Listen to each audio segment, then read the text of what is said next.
Hello friends, welcome back to technical Gyan. दोस्तों, आज की इस वीडियो में आपको ये बताऊंगा कि पीडब्ल्यू एप्लीकेशन पर आप डाउनलोड किए हुए लेक्चर को कैसे देख सकते हैं। अगर आप भी जानना चाहते हैं तो शुरू क्लास तक पूरा देखें।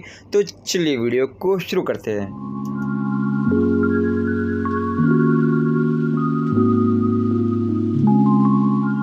दोस्तों, सबसे पहले आपको अपने फ़ोन में पीडब्ल्यू एप्लीकेशन को ओपन करना है और आपको अपने अकाउंट को लॉगिन करना है। अगर आपको डाउनलोड किए हुए लेक्चर या वीडियो को देखना है तो आपको होम पेज पे यहाँ पे मेन्यू का सेक्शन मिलेगा, यहाँ पर आपको क्लिक करना है।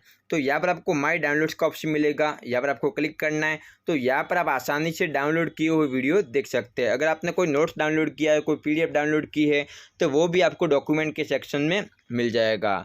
तो आपको डाउनलोड किए वो लेक्चर आपको वीडियोस के सेक्शन में मिलेंगे। यहाँ पर क्लिक करने पर आप आसानी से वीडियो को प्ले करके देख सकते हैं। अगर आपको वीडियो को डिलीट करना है तो आपको डिलीट का ऑप्शन भी मिल जाएगा। तो इस तरीके से आप आसानी से पीडब्ल्यू एप्लीकेशन पर डाउनलोड किए हुए लेक्चर को देख सकते हैं।